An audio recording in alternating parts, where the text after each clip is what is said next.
你放心，我们来这里并无任何目的。萧昭言是我妹妹，她在这里也是因为当年我拜托大家长安排的。原来如此。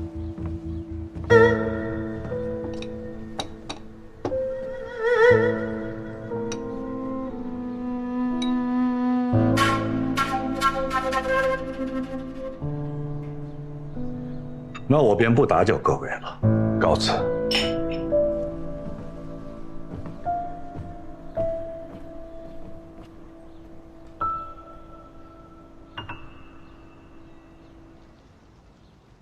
这人还真是有趣啊！他知道了我们的身份，略微有几分惊讶，但是剩下的就是想离我们远远的。这里的人最怕的就是又和暗河摊上关系。像邪墨叔叔这样隐退的人不在少数。若是将他们重新收回暗河，也是一股可怕的战力。所以他知道你们的身份后，确认你们不是为他们而来，便立刻走了。若是为他们而来，便是会有一些麻烦。哎，不说了。你不是说顿顿有肉，餐餐有酒吗？肉呢？酒呢？自家酿的烧酒，烈得很，你敢喝？千杯不醉。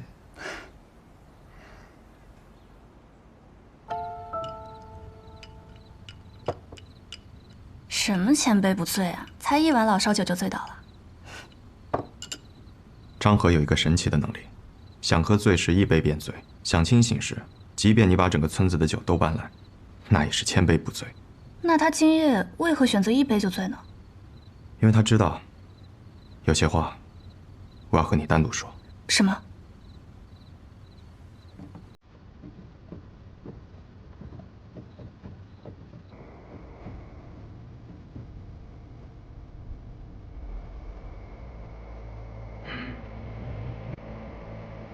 我在天启城的万卷楼中找到了当年的隐秘，也知道了吴建成覆灭那夜涌入城中杀手的身份。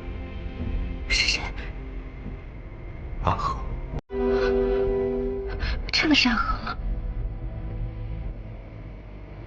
当年安和奉命派出杀手就是3名，协同卓玉洛的几名亲传弟子，发动了吴建成之乱。卓玉洛全家上下67人，唯有年幼的少主存活，任何的逃生被暗河所擒。吴建成少主天生剑体，苏家家主垂涎其天分，故特地安排进入猎路，以无名者身份培养，以待日后成为苏家战力。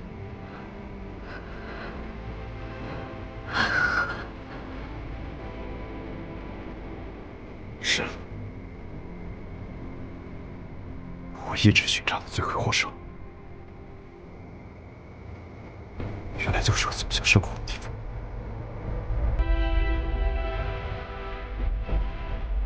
动手的杀手就是3名，存活下来18人。这上面的名单我都看了，每一个是我熟悉的，因为他们都在日后执行任务的过程中被杀害。你可以看看。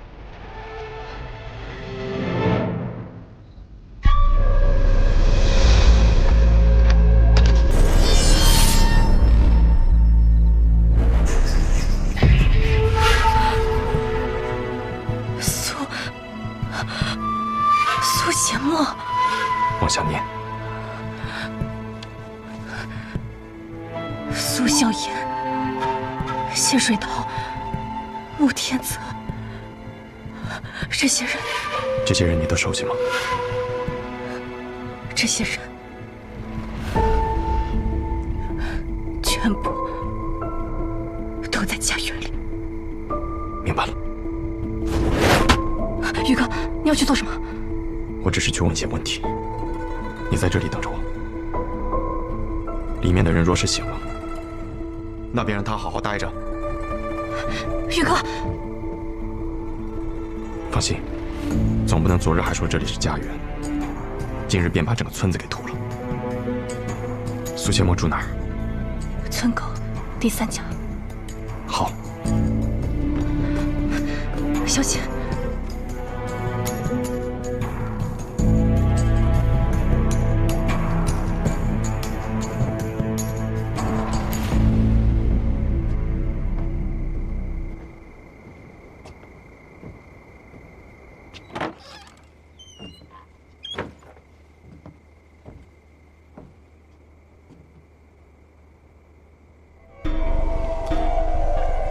前辈好雅兴，很多年的习惯了。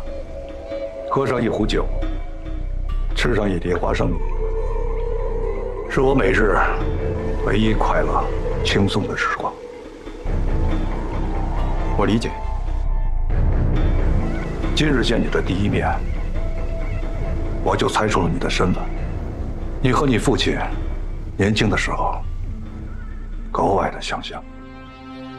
我的剑法和我父亲当年比起来，也并不逊色。你的伞是你的剑，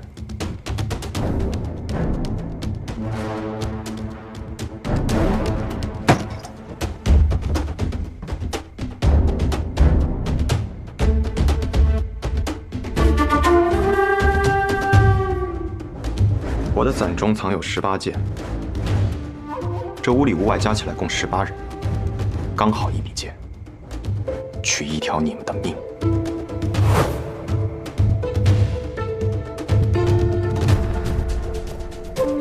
不愧是苏家家主，一早就看中的孩子，居然重现了18剑阵。你们这些人应该都已经死了，为何会出现在家园之中？当年提魂殿下了这个任务，大家长本意是拒绝的，因为灭掉一个无间城所带来的影响太大，会动摇暗河的根本。但提魂殿的态度很坚决，因此暗河损失惨重，93名最顶尖的杀手，最后只回来了这18人。而这18人在日后执行任务的过程中，都遭遇到了追杀。没有人能提前知道暗河杀手所接的任务，除了提魂殿。没错，大家长也怀疑是提魂殿和下丹的雇主合谋，要杀人灭口。暗河之中从来都不存在所谓的杀人灭口的事情，因为你们根本不知道雇主的信息，没有灭口的必要。但那一次不一样，雇主想要的是无间城中那些珍藏的剑谱。当我们的人冲入城中的那晚，他们那些潜入的人正在争夺无间城中的剑谱，而我们两方人马在很短暂的时刻产生了错误的交锋。正是在这次交锋过程中，我试探出了对方所用的剑法。成剑上9天，龙影落黄泉。没错，是9天剑法。无双城，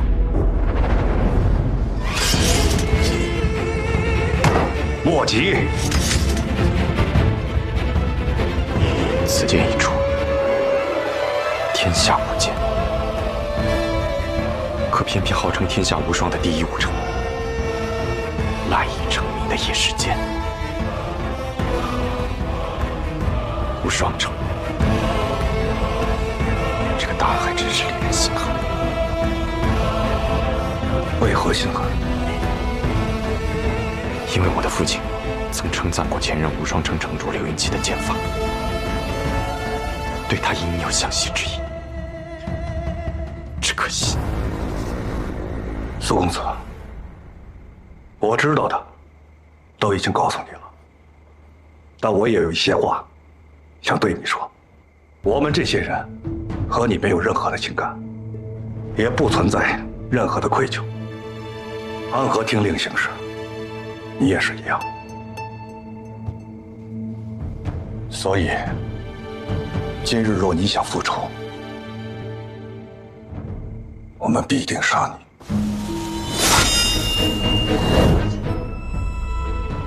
我若要寻仇，找的也应该是卧道之人，这点我明白。更何况，入了家园，这一生的罪孽荣光都将洗尽，这一点也不会有任何改变。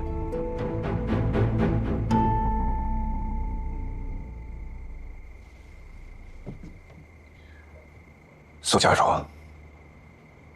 多谢。我们这些人已经很多年没有动过刀子了，现在挥起锄头来，可比挥剑来得更熟练。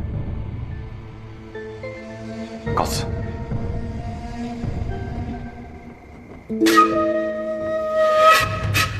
好，怕他做什么？咱们这么多人，还怕杀不了这么个小子？恐怕还真杀不了。18剑战可不是闹着玩，更何况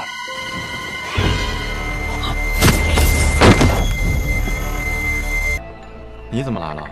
不是不让你来吗？我喝醉了，没听到。不是让昭妍告诉你了吗？我为什么要听一个小丫头的话？不过既然你不打算动手了，那我们明天去南安吧。为何这么突然？要去南安？刚刚来的消息，你相好的让我们去玩。说原话。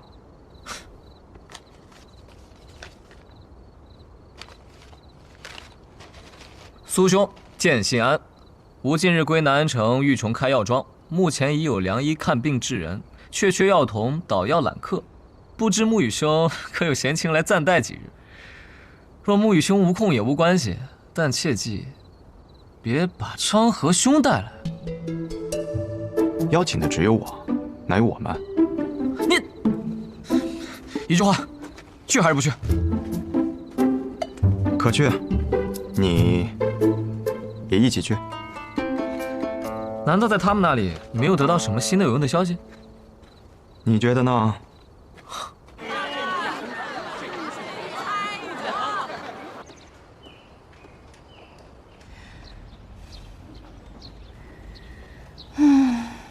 这样的生活可真美好啊！安和的大事已定，你是不是该考虑一下你自己的大事了？狗爹，你又开始胡说八道了！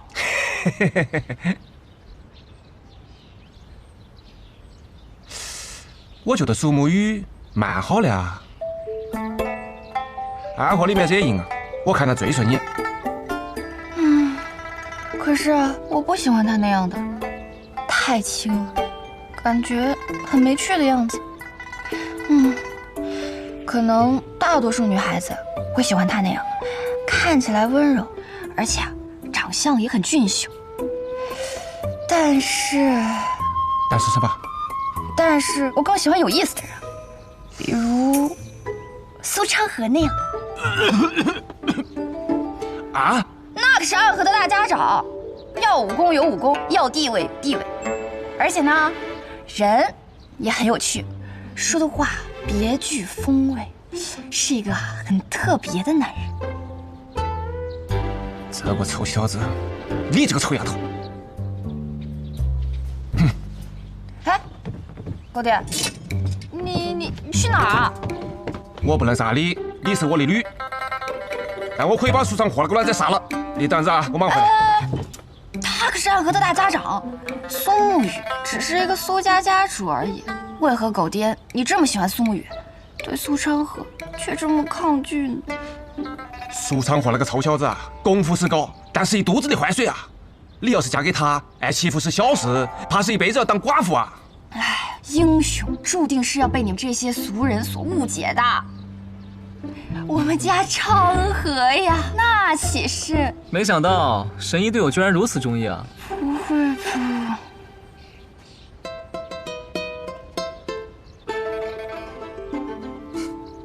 我对神医也十分中意啊。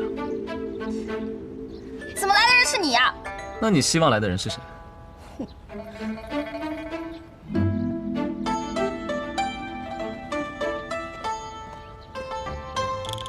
这位姑娘是？她是这个世间苏沐雨最在意的女人，她是和苏沐雨青梅竹马长大的好妹妹，她就是萧昭言，来自安和的家园。去南安，那里有位神医，正好缺一名捣药的弟子。原来苏沐雨时常挂念的那位家园中的人，就是萧姑娘啊。小妹萧昭言见过白神医。小妹，这么说，萧姑娘比我年轻了。敏感了，敏感了不是？你这小丫头真不会讲话。白神医才30，你怎么能叫姐姐呢？你应该叫她狗爹！来，给我杀了他！好礼，你呀，往来跑！哎，直说，中间，萧姑娘，既然你来了，那么苏沐雨呢？啊，沐雨哥哥说他好像要去见什么人，没有与我们同行。不过他一会儿就到。见人，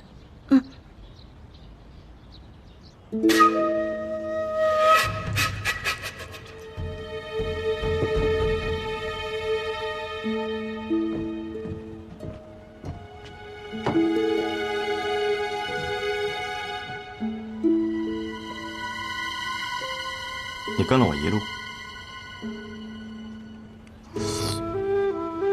我没那么好闲情，是我的手下跟了你一路，苏家主。姬堂主，此番前来是为了何事？苏家主在国丈府有没有带走什么关于白小棠的东西？若有，那么便可以证明我这次千里奔波是有意义的。姬堂主说话还是这般高深莫测。高深莫测吗？我还以为我已经说得很明白了。可是谢教那个用弓箭的孩子告诉你的，我有我自己的判断。姬堂主可曾去过万卷楼？知其一二。那万卷楼里面有暗河，有逍遥御风门，当然也有白小棠。我白小棠号称天下白小，本就看不上什么万卷楼，可是偏偏那万卷楼当中却有我白小棠的信息。若这份信息烧了也好，若是留着，那么便不可被别人所得。白小棠在书架上书卷是最少的，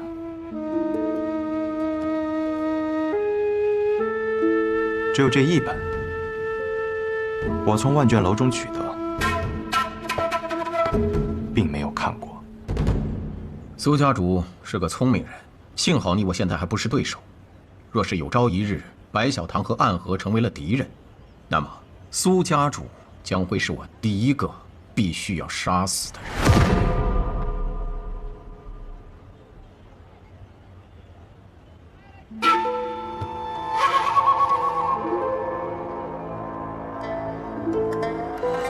我拿出这本书，并不是要卖姬堂主一个人情，毕竟我若任其在大火中焚毁，也就没有此事了。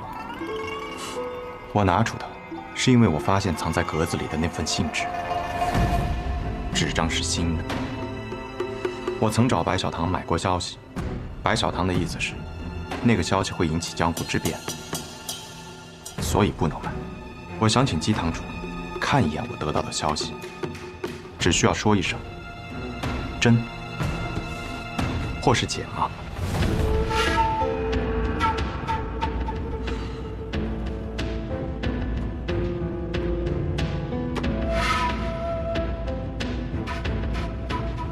好。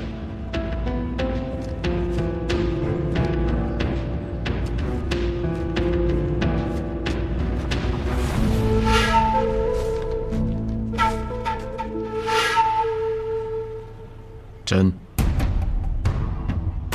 多谢。有人从白小棠拿走了这份消息，然后又抄录了一份新的放了进去。调包的我见多了，可是以真换真还是头一次见。或许是因为我们记录的更加全面，他想用这个消息向你卖个好，或者是巴不得希望你从这上面获得某些讯息，然后去做一些事情。看来有人想要利用你。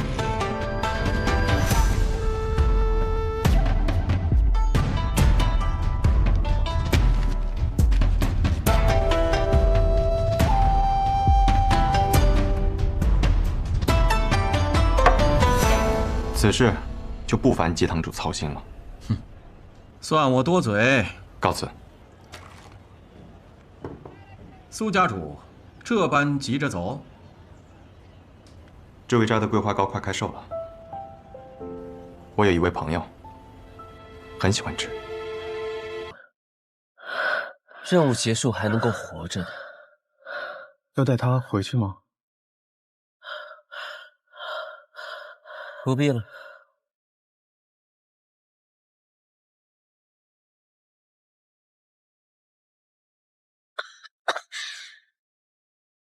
都快死了，17号，欠你一只手，还你一条命，算你赚了。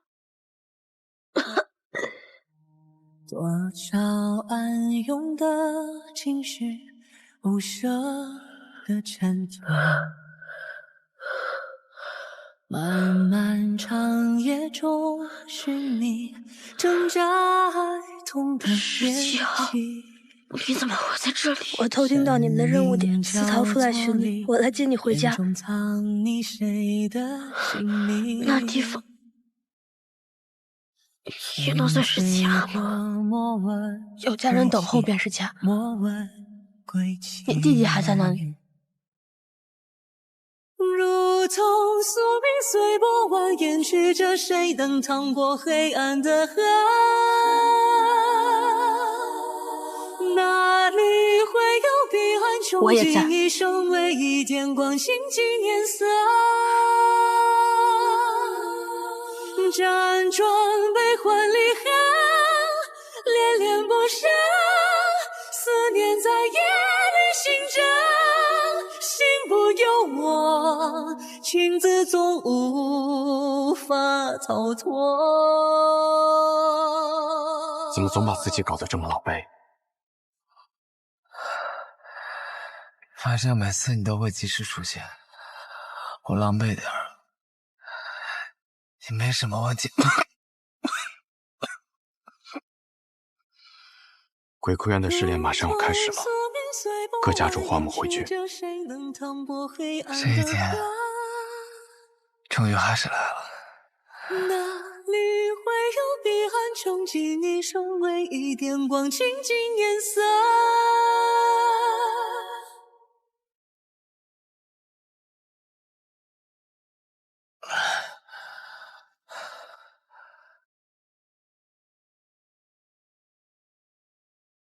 想必你们已经有所了解，待会儿时辰一到，你们就会前往鬼窟渊。每组10个人，只允许留下1个。第一组86号、18号、74号、42号、34号、26号、17号。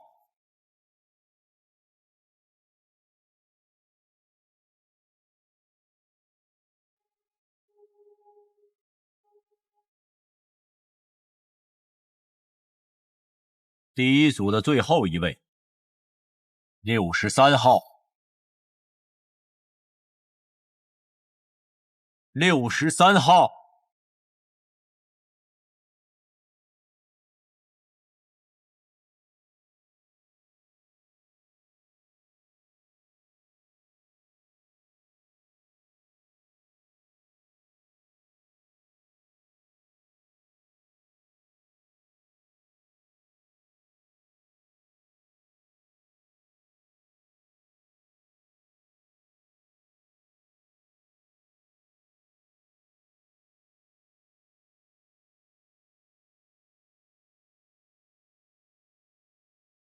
谁惹了木秋兄啊？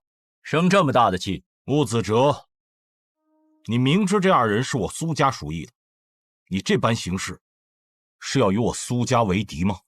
别给我扣这么大的罪名，我可不敢。我只是在尽我总教习的职责罢了。职责？不把过强的2个人放在同一组，这是3家都默认的。你就不怕我上报提魂殿吗？等他们情深意重，把彼此看成兄弟的时候，再让他们自相残杀。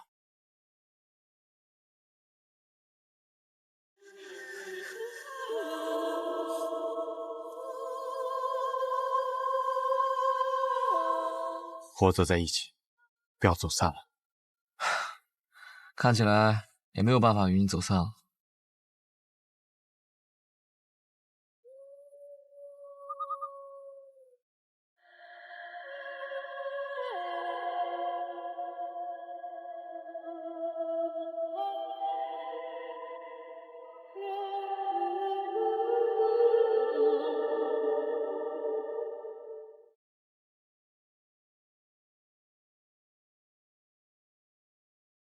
全都来了。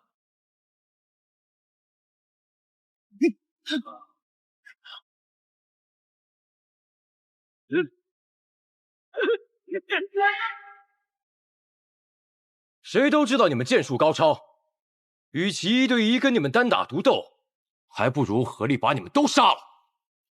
我们剩下的再斗，还有几分生气。那便来吧。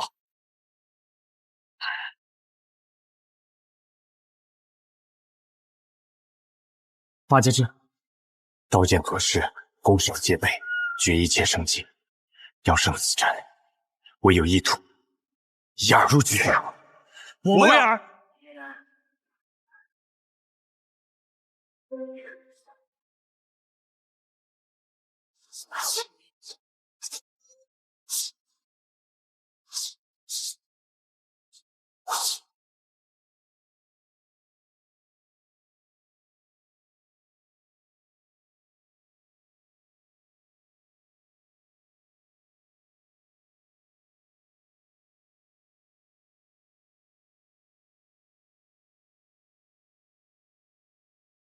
要破八节阵，唯有牺牲一人才能找到突破之口。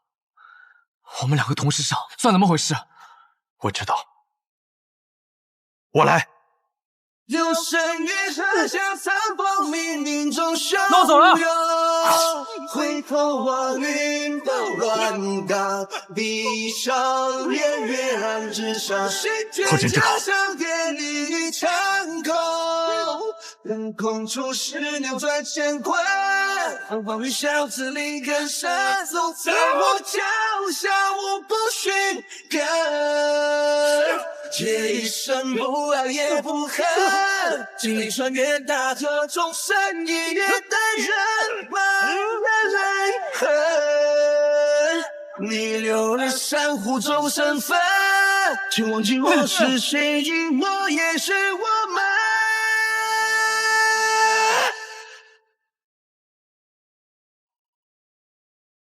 三五一生，四季将无知群像，向这里出滔滔，而雷不活动，风起此帆，风云比天增高，江州北风光临临千万顷，一流水洒背负来，让心了几万里。刀光剑影出鞘，一波好人仰天长啸，手如履薄冰，谁弹起恨命，传至光明，无悔脚下不胜缕。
只剩我们2个人了。所以，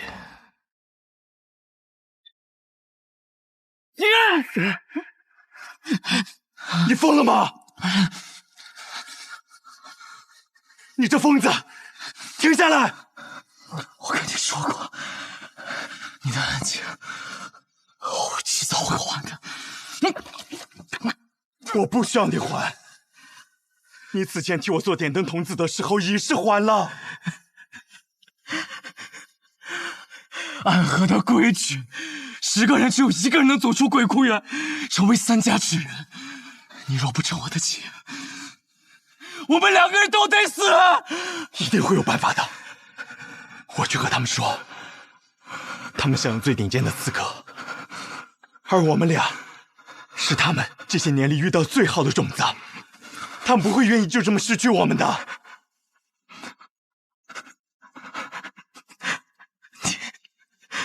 你太天真了。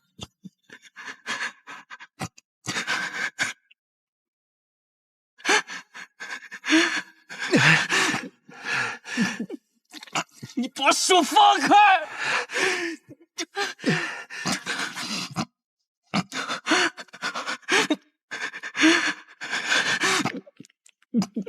你把手放开！只要足够强，便有资格天真。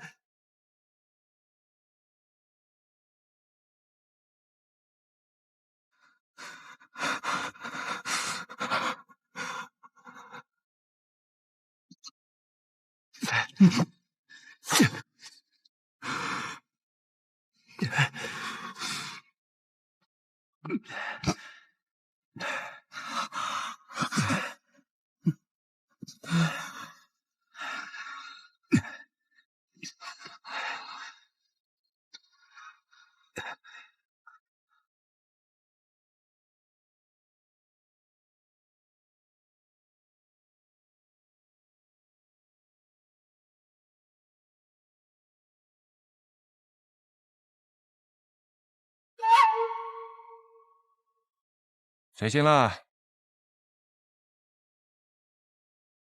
啊，做了一个很长很长的梦，梦到一些很久以前的事儿。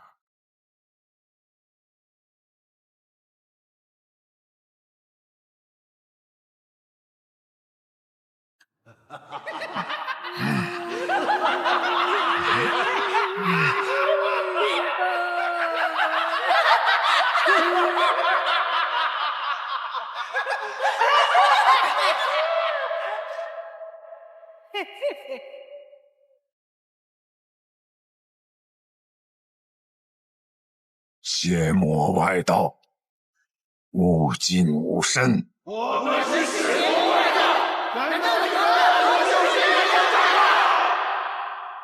不过是些魔障，看我一剑斩了你们！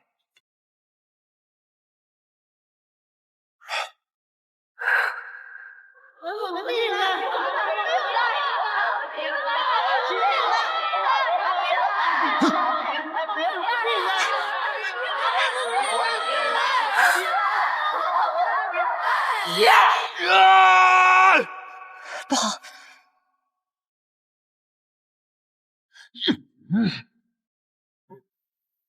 大家长，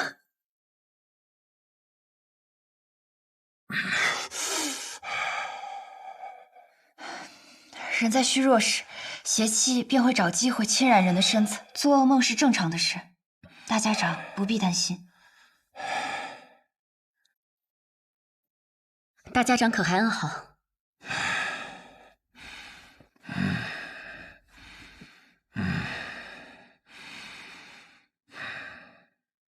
毛头，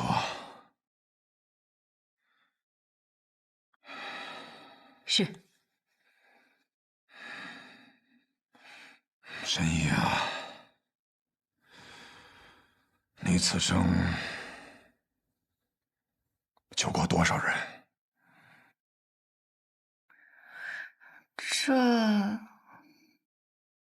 这我哪里记得得？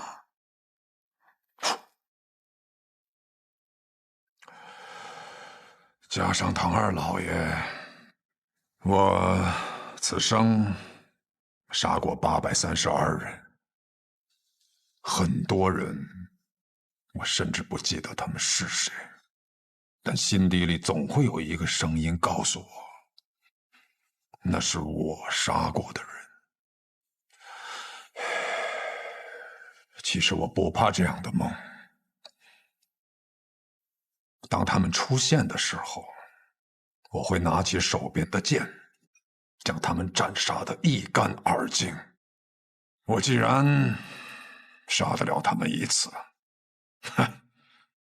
那么自然我能杀得了他们第2次、第3次，无论是梦境还是现实，都不会有任何区别。但这一次，当我拔剑的时候，发现手里的剑已经断了，需要让沐雨快些回来。难道大家长就不害怕他在这个时候背叛你吗？不会的。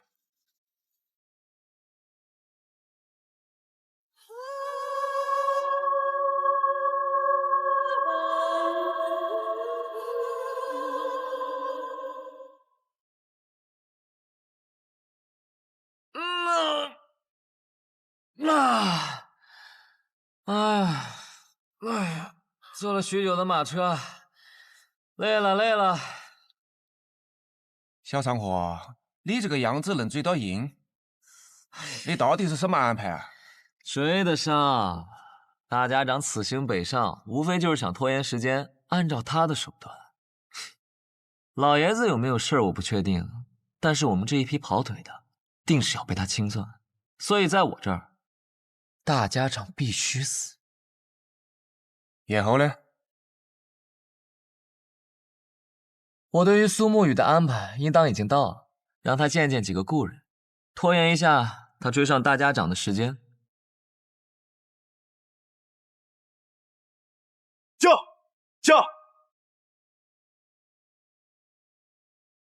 驾！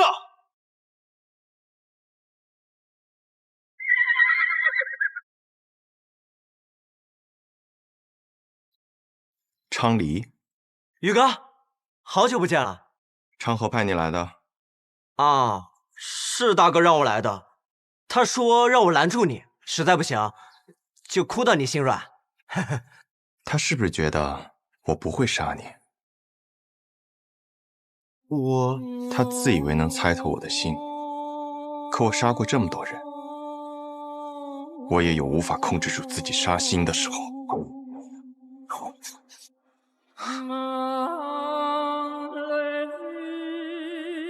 若我想杀你，你早就死了。驾！宇哥。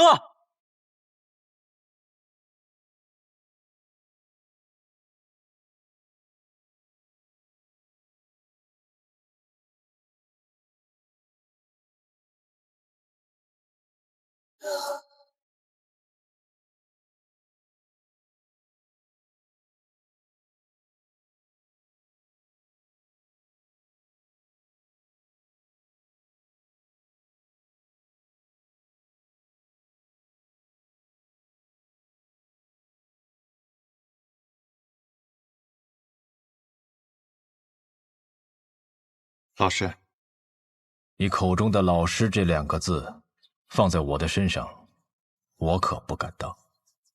苏轼先生，许久不见了，苏沐雨。昌河为了拦住我，居然把你也请来了。不必怪昌河，是我自己想来的。我想此事之后，或许我们便没有相见的机会了，就自请来此见你一下。顺道下一局棋。我在赶路，没有时间。若有机会再见先生，回到暗河，我定去藏书阁拜会。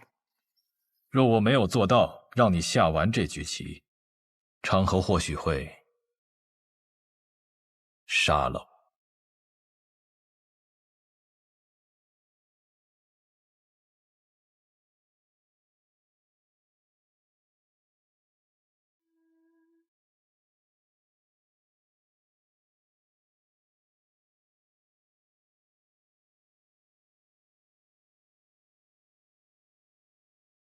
先生来此，是想劝我和昌河联手。你们是暗河这100年来最不可思议的搭档，一起联手破过许多危局。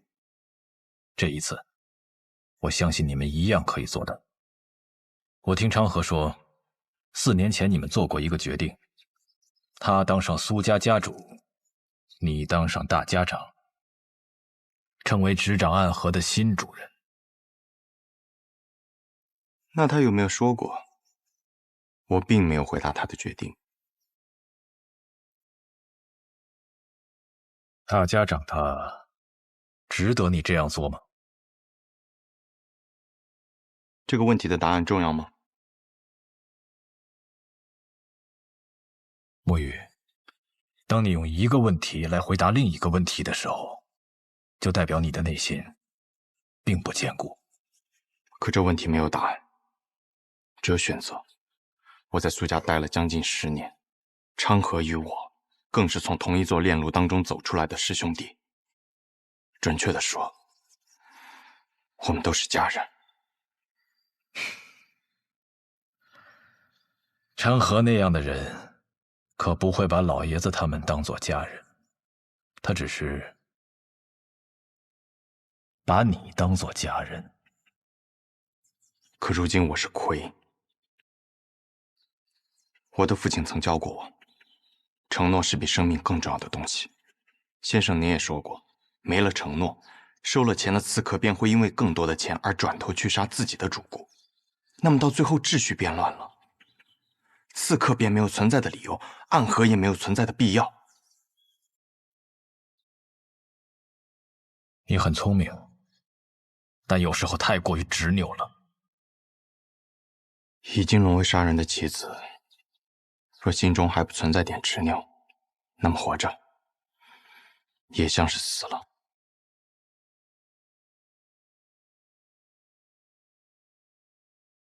先生，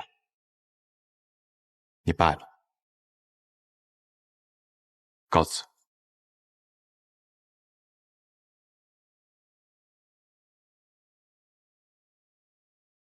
宇哥，你赢不了的。3家家主对大家长这个位置觊觎很久，这个机会他们不可能放过。即便大家长最后把生医好了，他们还是会不惜一切代价把他杀了，这是个必死之局。即使死局，那么昌河他到底想做什么？他想改变暗河，跨过暗河，便能到达彼岸。彼岸之处不再是长夜，而应有光明。和我们联手吧。大哥的意思是让大家长在一个合适的时机死掉，死之前他把绵龙剑传给你，你执掌暗河，而他则去扫清苏家的障碍，成为苏家家主。到时候其他2家再有不满，你们便联起手荡平暗河。宇哥，抱歉，我有我的选择。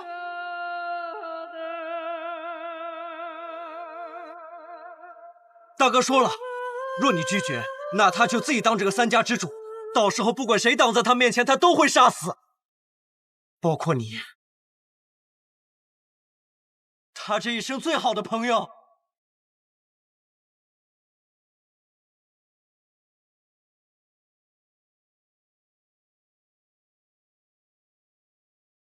沐雨，道阻且长。行则将至。驾！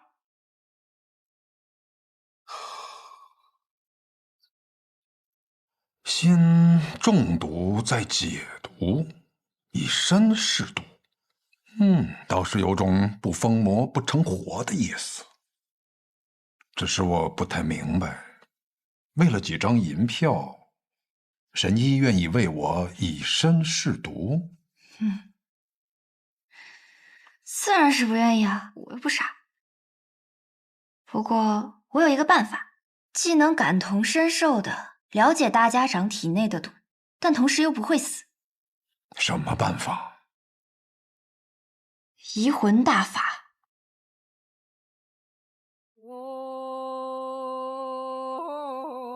药王谷的秘术移魂大法。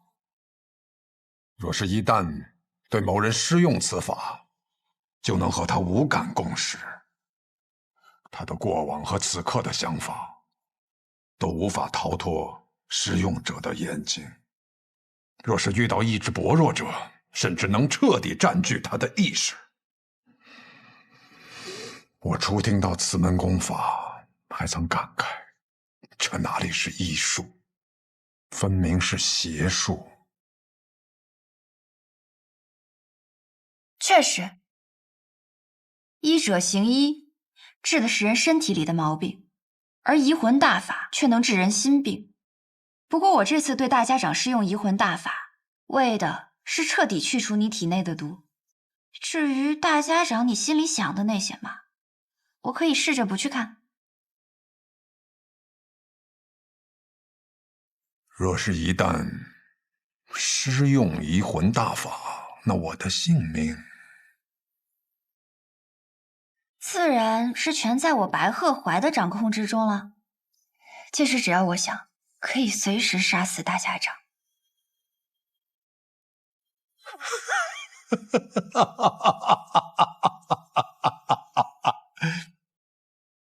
我想试试。大家长能活几日就让他活几日吧，反正我们抓紧时间找机会，先把那小神医给杀了就是。大家长和那个神医有地质摄效保护，你那么有信心？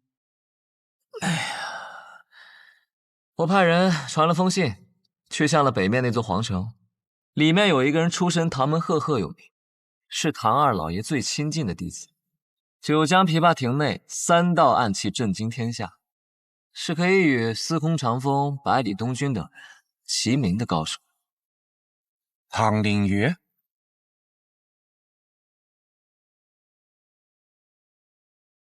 我不知道大家长为什么要杀唐二老爷，但我知道唐二老爷死了，最想报仇的人一定是唐灵月。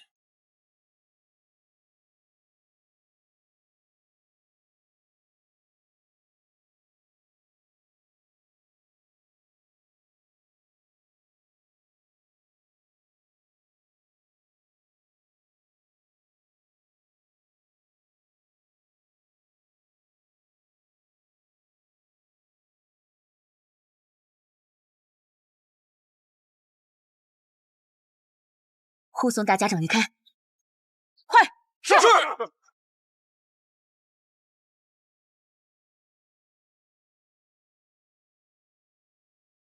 难得有片刻喘息，又要赶路逃命了。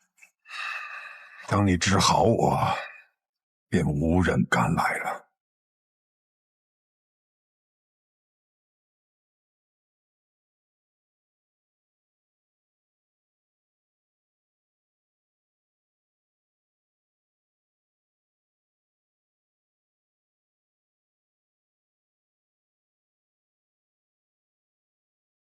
找到你们了，暗河。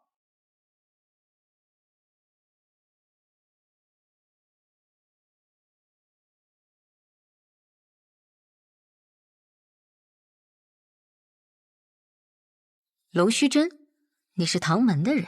唐门，唐连月。唐连月，原来是天启城4守护之一的玄武使啊！我要找的人不是你，你们大家长在哪？我要见他。纵然你是玄武使，但这里一不是天启城，二我们暗河也不听朝廷的指令，大家长岂是你说见就能见的？我并不是以天启城玄武使的身份来的，是以唐门弟子的身份而来。你们暗河的大家长杀了我们唐门的二老爷，这笔账我来负责清算。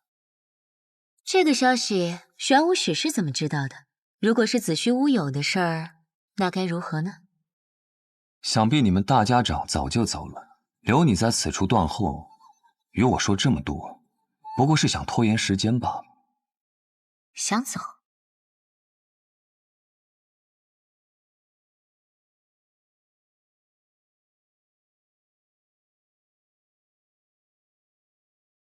急！这样精妙的暗器手法，这就是白小堂冠绝榜上数一数二的高手吗？荧惑纸蝶和幽冥珠，你是暗河木家蜘蛛女。我不喜欢这个代号。小伎俩，你以为以荧惑纸蝶为掩盖，让这幽冥珠悄悄接近我，你毒丝偷袭，我就不会发现吗？真是自以为聪明的傻子。你在幽冥珠里放了什么？自然是霹雳堂雷家的霹雳子了。你怎么会有雷家的霹雳子？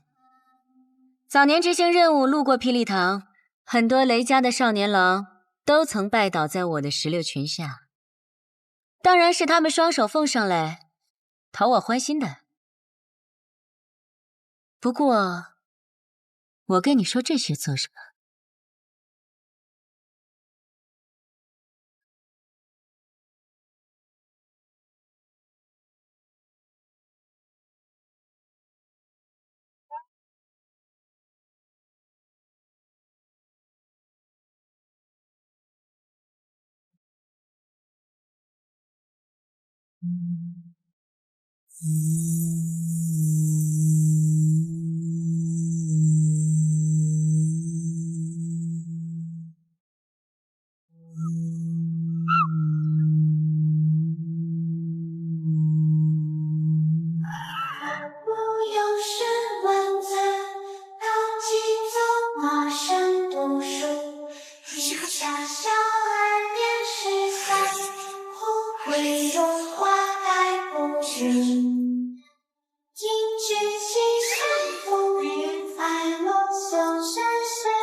童子点灯，阴魂索命。可曾记得昔日也差点做这点灯的童子？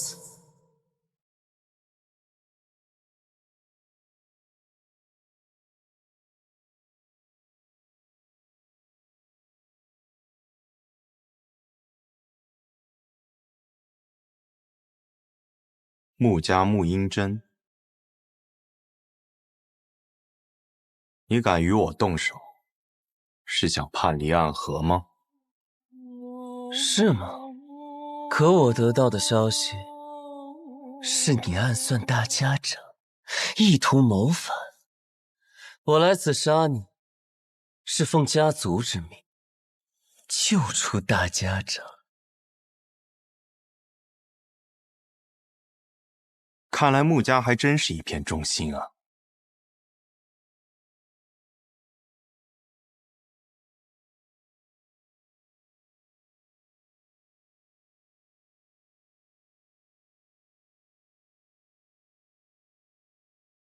素闻纸伞鬼苏沐雨最强的剑法乃是18剑阵，可看你现在这个架势，似乎是觉得我没有资格同时见识你那18柄剑了。你确实没有资格。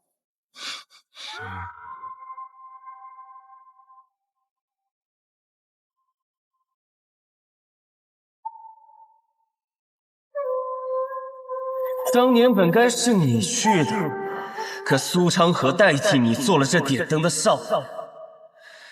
按照我的计划，他们应当都要死掉，可他却被你救。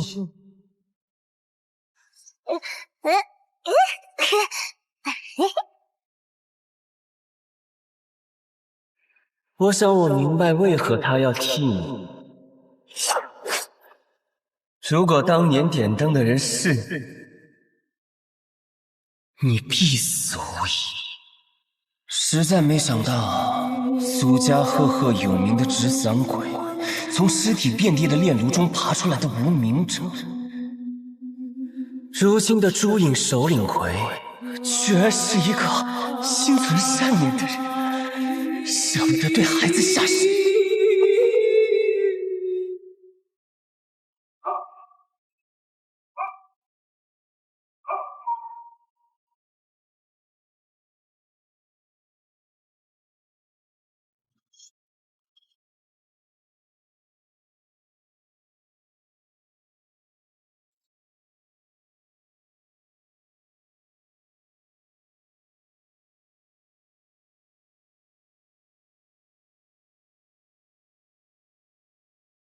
你的剑并没有想象中的快。是吗？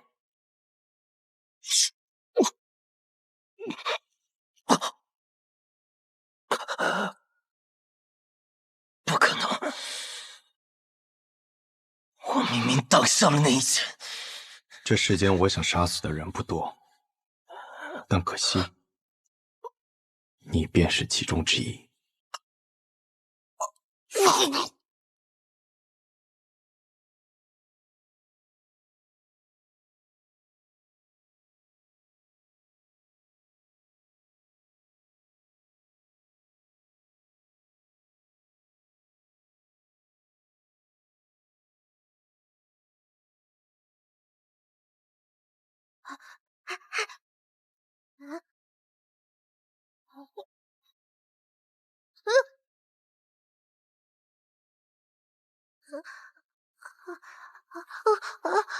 别怕，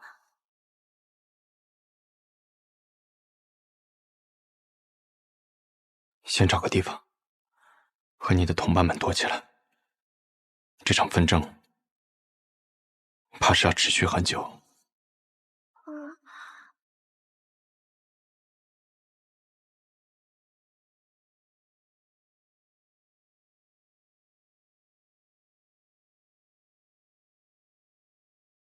看来天启城的守护使也不是那么难对付。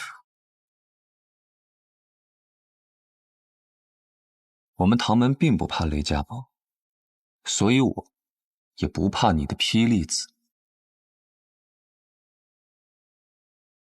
你再动，我便只能杀了你。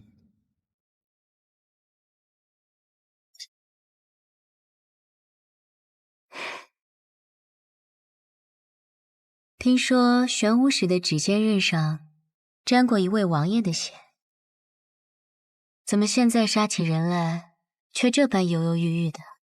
我不想杀人，即便你是暗河的。哦，我还以为是玄武使怜香惜玉，舍不得动手呢。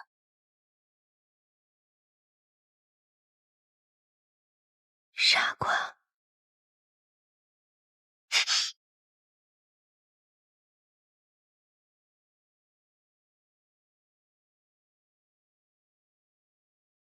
早就听说暗河穆家精通各种鬼术，今日一见，果然如此。九江琵琶亭，唐门唐连月，3道暗器名扬天下，我对玄武使也是敬仰已久。方才我便不该对你留情，中了你的媚术。媚术？什么媚术？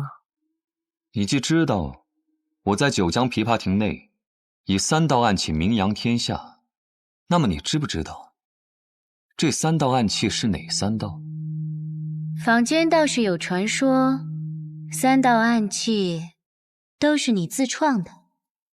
至于是哪3道，还未曾听过。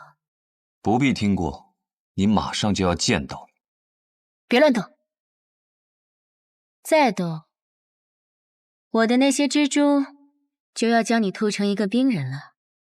再搭上一些幽冥珠，保证你被炸得尸骨无存。那便试试。